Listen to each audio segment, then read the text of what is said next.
Hello મિત્રો, welcome to ઇનસેટ્સ into. આજે આપણે અહીંયા સીસીઈ મેન્સના કરંટ અફેર કેમ કરવું, ક્યાંથી કરવું, કેટલું કરવું તેના ઉપર વાત કરવાના છીએ. તો આપણે શરૂ કરીએ બીજી કંઈ વાત કર્યા વગર. ઇનસેટ્સ ઇન્ટુમાં આપણે syllabus, strategy, book resources, answer writing, GPSC CC બધાની માટે ડિસ્કસ કરીએ છીએ. ઠીક છે, તો આપણે શરૂ કરીએ કે કરંટ અફેર ક્યાંથી કરવું, કેમ કરવું અને કેટલું કરવું. બિકોઝ આ ઘણા લોકોને કન્ફ્યુઝન છે, ઘણા લોકો મિસગાઈડેડ છે કે આમાં કઈ રીતે આગળ વધવું. તો આપણે પહેલાં રોડમેપ જોઈએ કે આ વિડીયોમાં આપણે શેની વાત કરવાના છીએ. પહેલાં તો ક્યાં અને કેટલું પૂછાઈ શકે એની પર વાત કરશું કે કયા પેપરમાં, કેટલા પોર્શનમાં, કઈ જગ્યાના ચાન્સીસ છે પૂછાવાના, તો આપણને તૈયારી કરવાની ખબર પડે. એ જાણવું બહુ જરૂરી છે. આંધળી દોડ મૂકવાનો કંઈ ફાયદો નથી. કેવી રીતનું પૂછાઈ શકે, મતલબ એની રીત કઈ છે પૂછાવાની, એ વિશે પણ વાત કરીશું. પછી કરંટ અફેરનું મહત્વ કેટલું, મતલબ કે કેટલો ટાઈમ આપવો જોઈએ હકીકતમાં. આને પૂરા આપણા 3 પેપર છે મેઇન્સના, એની તૈયારી કરવામાં કરંટ અફેરને કેટલું મહત્વ આપવું જોઈએ, તો એના વિશે વાત કરશું. એમાંથી જ આપણને ખબર પડશે કે હકીકતમાં ક્યાંથી તૈયાર કરવું જોઈએ. અને એ વિથ પ્રૂફ કહીશ તમને કે શું કામ આ સોર્સમાંથી તૈયાર કરવું જોઈએ અને આ સોર્સમાંથી તૈયાર કરવામાં ફાયદો શું. ઠીક છે ને, એવું પણ તમને સમજાવીશ. અને સોર્સમાંથી તૈયાર કઈ રીતે કરવું, સોર્સ તો કહી દીધા, પણ અહીંયા યુઝ થાય પેપરમાં એ રીતે કઈ રીતે કરવા. બિકોઝ સિમ્પલ વસ્તુ છે, તમે 500 પેજ વાંચો કરંટ અફેરના અને પેપરમાં તમે એનો યુઝ જ ના કરી શકો તો શું કામનું બધું. ઠીક છે, એટલા માટે આ બધી વાતો એકવાર તમે સાંભળી લેશો. આઈ થિંક 15 થી 20 મિનિટનો વિડીયો થશે, તમે 2x પણ જોઈ શકો છો, જેથી કરીને તમને ઝડપથી આ બધી વાતોનું ક્લિયરન્સ મળે કે શું છે એમ. ઠીક છે, હવે તો પણ છતાં નોટ્સ છે કે આ જીપીએસસીની જે મેઇન્સ છે એના ઉપરથી હું ગાઈડન્સ તારવીને લાવ્યો છું, કારણ કે હજુ સુધી ગુજરાતમાં સીસીઈની કોઈ મેઇન્સ નથી લેવાની, તો ઓબ્વિયસ છે કે એનું રોલ મોડલ જીપીએસસી રહેવાની શક્યતા છે. ઠીક છે, અને વ્યૂઝ આર પર્સનલ. આ બધા મારા વ્યૂ છે પોતાના વિથ એક્સપિરિયન્સ, એટલા માટે શેર કરી રહ્યો છું. સારું લાગે તો તમે અડોપ્ટ કરી શકો છો. ઠીક છે, તો હવે પહેલાં આપણે પહેલા ટોપિકથી શરૂ કરીએ, ક્યાંથી પૂછાઈ શકે અને કેવી રીતનું પૂછાઈ શકે. તો સિમ્પલ વસ્તુ છે કે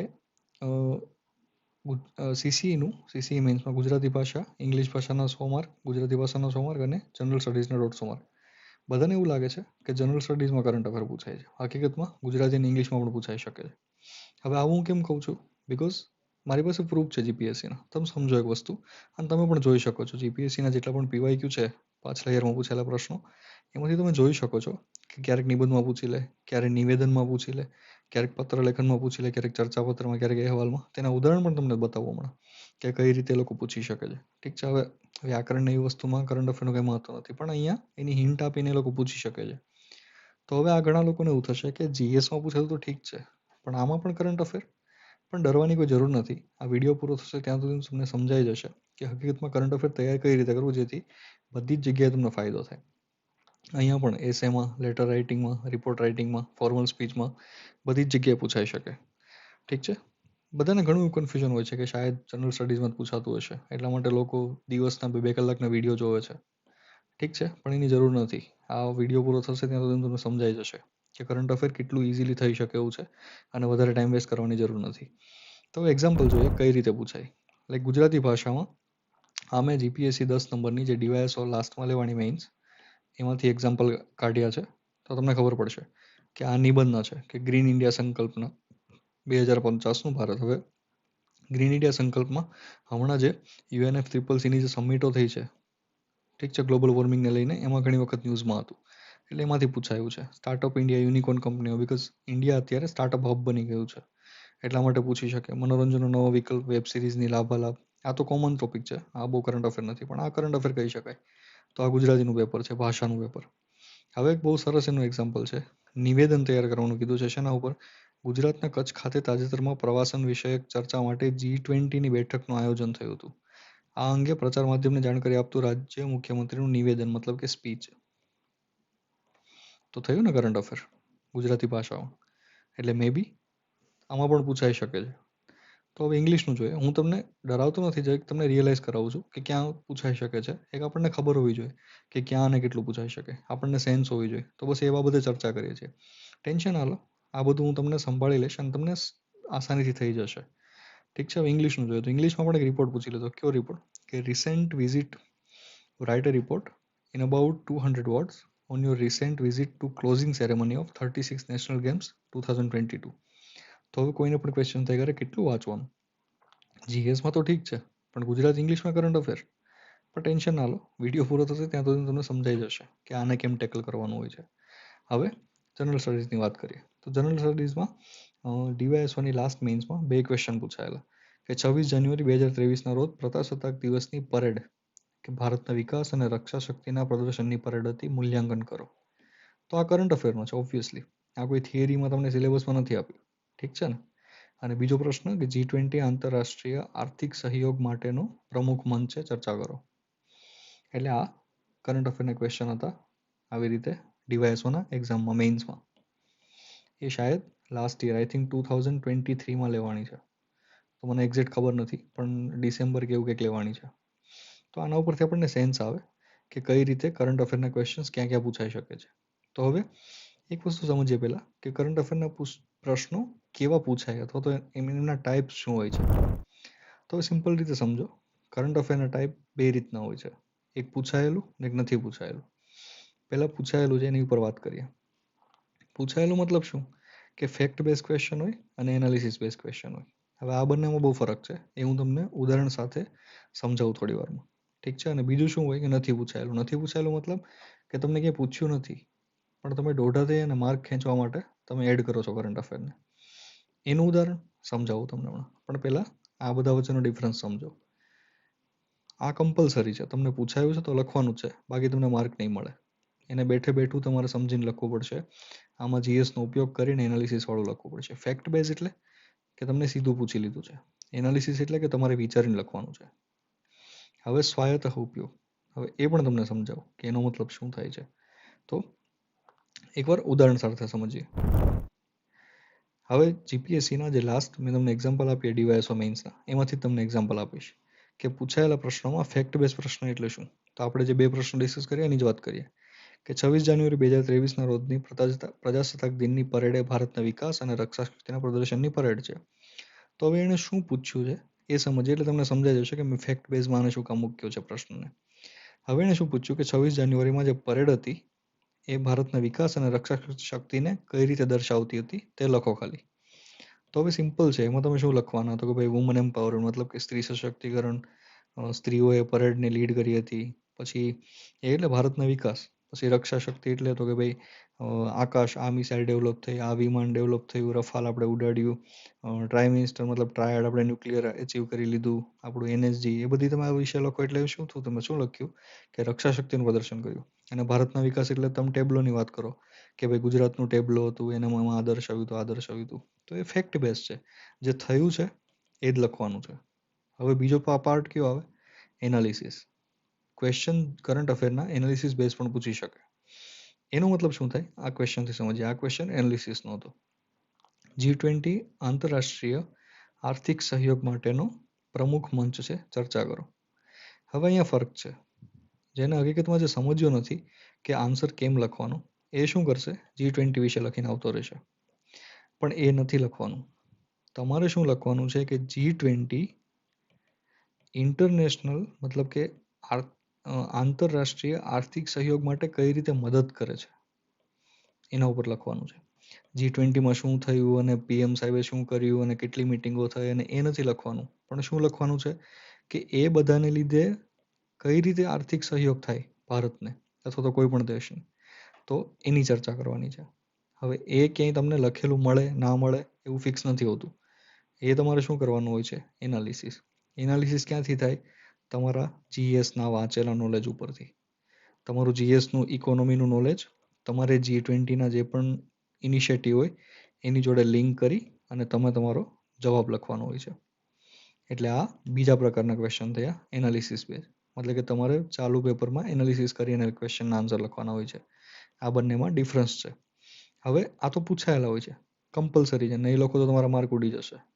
હજુ એક બીજો ટાઈપ આવે, નથી પૂછાયેલું કરંટ અફેર. હવે આ શું હોય છે, એ હકીકતમાં દોઢ ડાયા થવાની વાત છે, અને દોઢ ડાયા થવાથી હકીકતમાં માર્ક મળે પણ છે. તમે આ નથી લખતા તો તમારા માર્ક કટ નથી થતા, પણ તમે લખો, એડ કરો તો તમારા માર્ક પ્લસ જરૂર થાય છે. એટલા માટે મેં લખ્યું છે સ્વાયત્ત ઉપયોગ, મતલબ કે આપણે માર્ક વધારવા માટે જાતે ઉપયોગ કરીએ છીએ. એનું ઉદાહરણ આપું, આ જ એક્ઝામમાં ડીવાયએસઓમાં GS2માં પૂછાયેલો ક્વેશ્ચન, GS3માં પૂછાયેલો ક્વેશ્ચન, મતલબ કે પેપર 3 GS2 અથવા GS1માં કે આબોહવા પરિવર્તન એટલે કે ક્લાઇમેટ ચેન્જનું માનવ સંસ્કૃતિ માટે ખૂબ જ ગંભીર બાબત છે, મૂલ્યાંકન કરો. હવે આ તમને દેખાય છે કે અહીંયા શું પૂછ્યું છે કે ક્લાઇમેટ ચેન્જની સંસ્કૃતિ ઉપર અસર. તો તમને એમ થાય કે ભાઈ અહીંયા કરંટ અફેર ક્યાંથી આવ્યું, તો અહીંયા જ આપણે કરંટ અફેર યુઝ કરવાનું છે. કઈ રીતે યુઝ કરવાનું કે આપણે લખવાનું કે ભાઈ હમણાં ઋષિકુલ્યમાં જે ગ્લેશિયર મેલ્ટ થયું તો એના લીધે શું થયું, તો કે ભાઈ ત્યાં આવી આવી તકલીફો થઈ, યાત્રામાં ભંગણ પડ્યું, તો એ સંસ્કૃતિને અસર થઈ. ઠીક છે. પછી ક્લાઇમેટ ચેન્જના લીધે શું થાય, વરસાદમાં ફેર પડે. વરસાદમાં ફેર પડે એના લીધે ધારો કે કોઈ બી વાવાઝોડું લખી દો કે ભાઈ હમણાં વાવાઝોડું આવ્યું સૌરાષ્ટ્રમાં, તો અમારો આ તહેવાર ના ઉજવાયો. તો આજે વાવાઝોડાનું એક્ઝામ્પલ લખ્યું, એને આપણે દોઢ થયું કહેવાય. આપણે શું કર્યું કે સ્વાયત્ત કરંટ અફેરનો ઉપયોગ કર્યો. લોકો આના વિશે બહુ જ વાતો કરશે ઓનલાઈન લેક્ચર્સમાં, ક્લાસીસમાં. આને બધા ભૂલી જશે અને હકીકતમાં તૈયારી આના માટે જ કરંટ અફેરની કરવાની હોય છે. આ તો આમ પણ થઈ જશે, એ હું તમને આગળ જતાં કહીશ કે આ કરવું સહેલું છે, આ કરવું થોડું અઘરું છે, અને બધા આ જ કરાવે છે, આના વિશે કોઈ વાતો જ નહીં કરે. એટલા માટે એનો કેમ ઉપયોગ કરી શકાય એ બાબતે વિચારવું ખાસ જરૂરી છે. એ પણ ત્યારે જ થશે જ્યારે તમે જીએસ વાંચ્યું હશે. અને આ કઈ રીતે કરવું તો હું તમને વિડીયોમાં આગળ જતાં સમજાવીશ કે સ્વાયત્ત ઉપયોગ કઈ રીતે થઈ શકે. તો આપણે ત્રણેયના એક્ઝામ્પલ જોઈ લીધા. તો હવે આપણે કેવી રીતનું પૂછાય એ જોયું, ક્યાં પૂછાય એ જોયું. હવે આપણે જોઈએ હકીકતમાં કરંટ અફેરનું મહત્વ કેટલું છે. એટલું ઇમ્પોર્ટન્સ આપવાની જરૂર છે કે તમે આ વિડીયો 10 થી 15 મિનિટ જોવો જોઈએ. તો થોડું છે, થોડું નથી, શું છે આપણે જોઈએ. તો કરંટ અફેરનું મહત્વ ડાયરેક્ટ પ્રશ્નો, મતલબ કે જે ફેક્ટ બેઝ અને એનાલિસિસ બેઝ છે એમાં જોઈએ તો નહીવત જેટલું છે. હા, થોડું તમને એવું લાગશે કે આવું કેમ બોલે છે કે નહીવત જેવું, પણ હું કહું છું એ સાચું કહું છું. નહીવત જેવું છે પણ ઝીરો નથી, છે તો ખરું થોડું ઘણું. કઈ રીતે આગળ જતા વિથ એક્ઝામ્પલ સમજાવું તમને.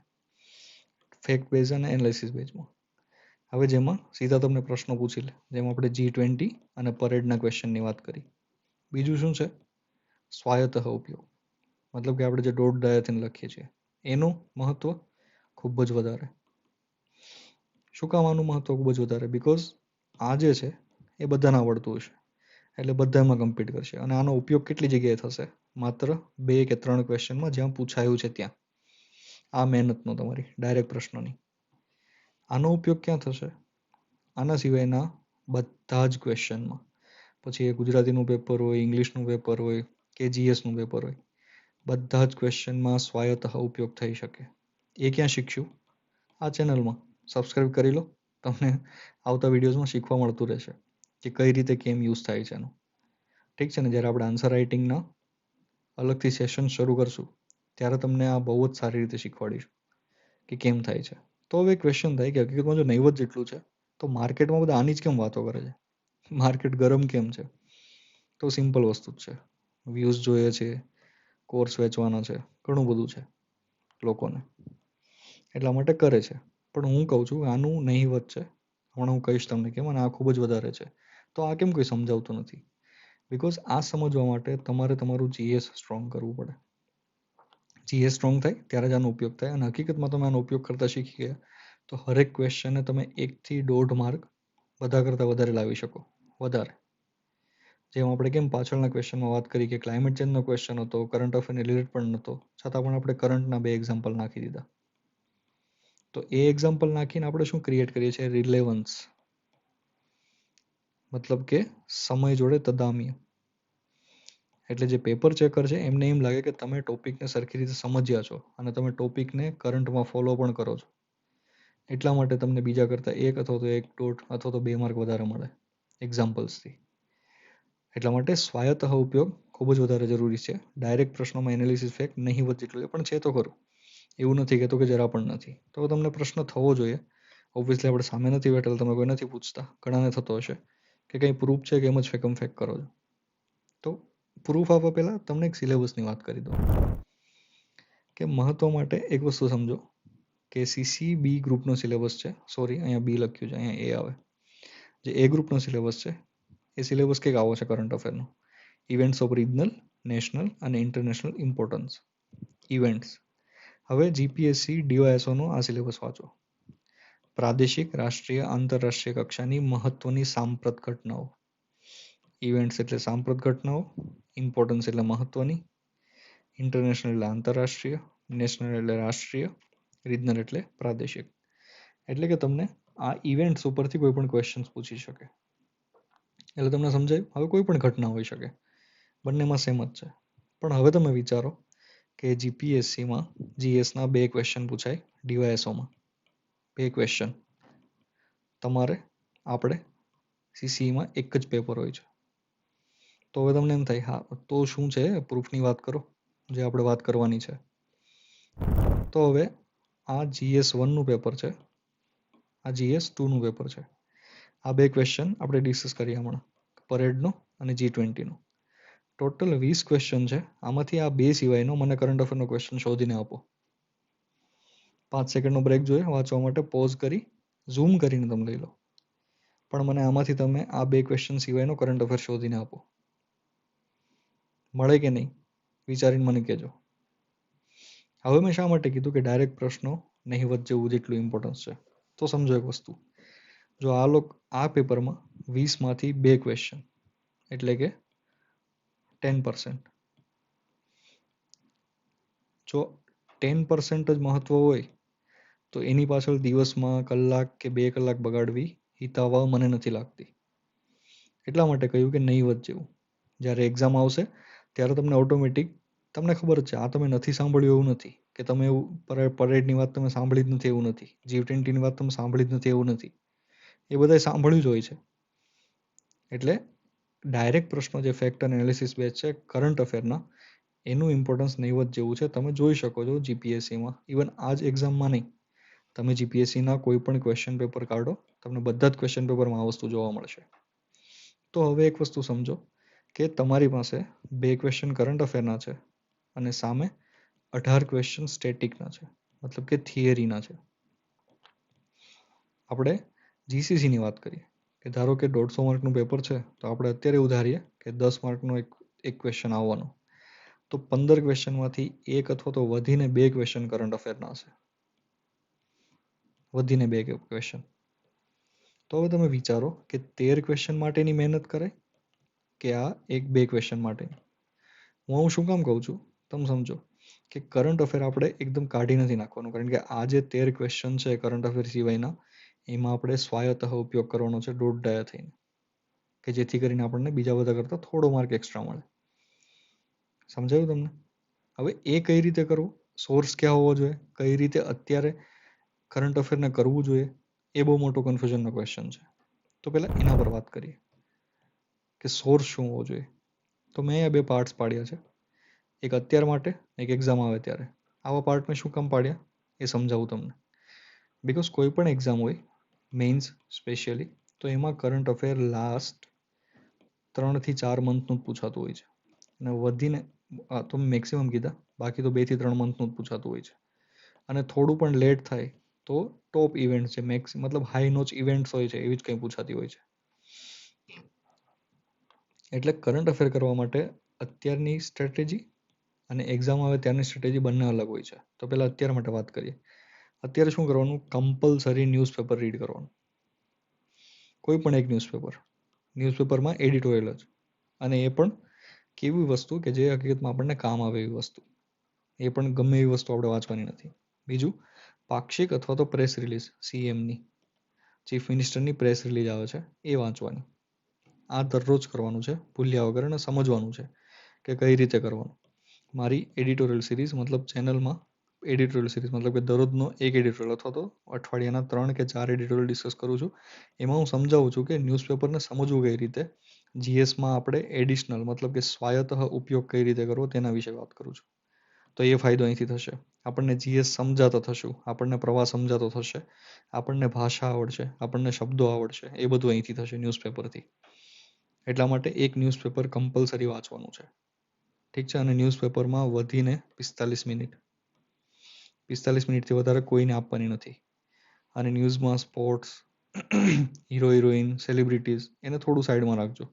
પોલિટિક્સ, એનું આપણે કંઈ કામ નથી. પોલિટિક્સના તમને ક્વેશ્ચન કોઈ નહીં પૂછે, સ્પોર્ટ્સના તમને કોઈ નહીં પૂછે.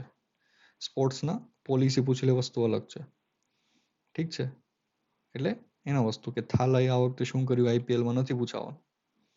એટલા માટે ન્યૂઝપેપર પણ એક્ઝામ પૂરતું અને કમ્પલસરી વાંચવું. એના લીધે આપણું ભાષા છે એ થોડી આપણી સુઘડ થશે, જીએસ ટાઈપ થશે, એનો મોટો ફાયદો છે. ત્યારબાદ પાક્ષિક આપણી ગવર્મેન્ટ લેંગ્વેજ જે છે એમાંથી આપણે એ બોલતા થઈ જશું. એટલે પાક્ષિક આઈ થિંક 15 દિવસે એકવાર આવે છે, તમને સીએમની વેબસાઇટ ઉપરથી મળી જશે. એને વાંચવાનું રાખવું. 15 દિવસે 40 પેજની બુક તો વાંચી શકાય, એવું કંઈ નથી. ત્રીજો, મંથલી. તમને ઈચ્છા હોય તો વાંચો, બાકી એટલી બધી કંઈ જરૂર નથી. જ્યાં સુધી એક્ઝામ ન હોય ત્યાં સુધી હકીકત માની કંઈ જરૂર નથી. કોઈ એક્ઝામ આવે ત્યારે 2 કે 3 જે લાસ્ટ મહિનાના હોય એની જરૂર પડે છે. બાકી ઠીક છે, આનંદ માટે વાંચો, તમને મજા આવે, કોન્ફિડન્સ આવે. હું આમાં કંઈ નહીં વાત કરું વધારે, પણ આ કમ્પલસરી છે. તમારે એડિટોરિયલ સમજવાનો છે, વાંચવાનો છે અને શાંતિથી વિચારવાનો છે કે અમારા જીએસમાં ક્યાં ઉપયોગ થઈ શકે. અને આપણી એડિટોરિયલ સિરીઝ જે શરૂ છે એમાંથી તમે જોઈ શકો છો કે કેવી રીતે એમાંથી ગ્રાસ્પ કરવાનું હોય છે. બીજું, એક્ઝામ આવે ત્યારે તો સિમ્પલ વસ્તુ છે કે એક્ઝામ આવે ત્યારે 10-12 મહત્વના ટોપિક્સ હોય છે, કરી લેવાના હોય છે, એમાંથી આવી જ જતું હોય છે. હવે તમને બધાને ખબર હતી G20 પૂછાવાનું જ છે, સિમ્પલ વસ્તુ છે. તો હવે ક્વેશ્ચન થાય કરવાનું કેમ, મતલબ કઈ રીતે આ બધાનો યુઝ કઈ રીતે કરવો, એક સમજાતું નથી. કારણ કે ઘણા લોકો ન્યૂઝપેપર વાંચે છે પણ સ્પોર્ટ્સમાં ખોવાઈ જાય, અથવા તો સેલિબ્રિટી ન્યૂઝમાં ખોવાઈ જાય કે આયન ખાને શું કર્યું આ વખતે, એવી બધી વાતોમાં, અથવા તો પોલિટિક્સમાં. તો એ બધામાં નથી જવાનું. ઠીક છે, તો આને પ્રિપેર કેમ કરવું? તો સમજો તમે કે ન્યૂઝપેપરમાંથી એડિટોરિયલને સમજવા, કે મેજર ન્યૂઝ ઉપર ધ્યાન આપવું, જે આલતું ફાલતું ન્યૂઝ છે એમાં ધ્યાન નહીં આપવાનું, જેમ મેં વાત કરી હમણાં. પાક્ષિક અથવા તો પ્રેસ રિલીઝ છે એમાંથી પગલાઓ વિશે વાંચવાનું, ગવર્મેન્ટે હમણાં રિસેન્ટમાં ક્યાં પગલાં લીધા. જેમ આપણે જોયું કે ગુજરાતીમાં પૂછ્યું હતું કે ભાઈ તાજેતરમાં આ વસ્તુ થઈ તો એમાં સીએમની સ્પીચ તૈયાર કરો. તો વાંચો તમે, પાક્ષિકમાં પ્રેસ રિલીઝમાં આ જ વસ્તુ હોય છે, ગવર્મેન્ટે શું કર્યું એ બધી વાતો કરતા હોય છે. તો એનો ઉપયોગ થઈ છે. એનાથી શું ફાયદો થશે? સરકારી ભાષા અને શબ્દો મળતા થશે. આના લીધે તમારી ભાષામાં બહુ સારો એવો ફાયદો થતો હોય છે, ઇંગ્લિશ હોય કે ગુજરાતી હોય. એટલા માટે પાક્ષિક અને પ્રેસ રિલીઝ ખાસ વાંચવી. ત્યારબાદ મંથલી બસ વાંચવાનું, કારણ કે તમે મજા માટે વાંચો છો. ઠીક છે, એટલે આ વસ્તુ કમ્પલસરી છે. આ વસ્તુ થાય તો કરો, અથવા તો કરો તો વધારે સારું. તમને સરકારી ભાષા અને શબ્દો મળશે એટલે તમારી ભાષા સુધરશે અને તમારું લખાણ સારું થશે. એક્ઝામ આવે ત્યારે મહત્વના ટોપિક કરવાનો, ટોપ ટુ બોટમ. પણ એ મેં વાત કરી, એક્ઝામ આવે ત્યારે વાત કરીએ આપણે, કારણ કે એના માટે તમને જીએસની સમજણ જોઈશે. એટલે આ એક્ઝામ આવે ત્યારે વાત કરીએ. હવે અહીંયા તમને એમ થશે કે સ્વાયત્ત ઉપયોગવાળી વાત તો રહી જ ગઈ, મતલબ એ તો તમે કરી જ નહીં. તો તમારે એ હકીકતમાં સમજવું હોય કે સ્વાયત્ત ઉપયોગ કઈ રીતે થાય. તો મારો અઠવાડિયામાં 3 અથવા તો 4 વખત એડિટોરિયલ વિડીયો આવે છે, જેમાં હું શું કરું છું કે ઇંગ્લિશનો એક એડિટોરિયલ ઉપાડું છું, એને ગુજરાતીમાં સમજાવું છું, એનો જીએસમાં ઉપયોગ સમજાવું છું કે જીએસમાં ક્યાં ક્યાં ઉપયોગ થઈ શકે, લેંગ્વેજમાં ક્યાં ક્યાં ઉપયોગ થઈ શકે. ત્યારબાદ એમાંથી 10-12 ઇંગ્લિશ શબ્દો છે, એ ઇંગ્લિશ શબ્દોને હું ગુજરાતી અર્થ આપું છું. હવે જો આ એક સિરીઝને ફોલો કરવાથી કેટલા ફાયદા થશે? તમને ન્યૂઝપેપર સમજતા થઈ જશો, તમે જીએસનું ઇમ્પોર્ટન્સ કાઢતા થઈ જશો કે સ્વાયત્ત ઉપયોગ માટે ન્યૂઝપેપરમાંથી ઇન્ફોર્મેશન કેમ આપણે યાદ રાખવી. તમે ઇંગ્લિશ વાંચતા થઈ જશો, ઇંગ્લિશને સમજતા થઈ જશો, ઇંગ્લિશમાંથી તમને શબ્દ મળી રહેશે અને એના ગુજરાતી અર્થ મળી રહેશે. આ એક એડિટોરિયલમાંથી એટલા ફાયદા થશે. તો એ એડિટોરિયલ સિરીઝ શરૂ જ છે. આ વિડીયો પૂરો થાય એટલે તમે એને જોઈ શકો છો, અને આને તમે ફોલો કરો તો બહુ સારું રહેશે. આપણું જે ટેલિગ્રામ ચેનલ છે એની લિંક મેં ડિસ્ક્રિપ્શનમાં આપેલી છે. ત્યાં બધી જ અપડેટ્સ, મતલબ જેવો આનો એક ફોટો હોય છે કે જેમાં ન્યૂઝપેપરનો એડિટોરિયલ અને જોડે એના શબ્દોના અર્થ, એવી રીતે હું ફોટો જ અપલોડ કરી દઉં છું, જેથી કરીને કોઈને રિવાઇઝ કરવું હોય તો એ કરી શકે. તો એ બધું જ આપણે ટેલિગ્રામ ચેનલમાં અપલોડ કરીએ છીએ, જેની લિંક ડિસ્ક્રિપ્શનમાં આપેલી છે. ઠીક છે, ત્યાંથી જોઈન કરી શકો છો. અહીંયા ક્લિક કરશો એટલે આ પ્લેલિસ્ટ શરૂ થઈ જશે. ત્યારબાદ આપણે ફોર્મેટ્સની સિરીઝ શરૂ કરી દીધી છે.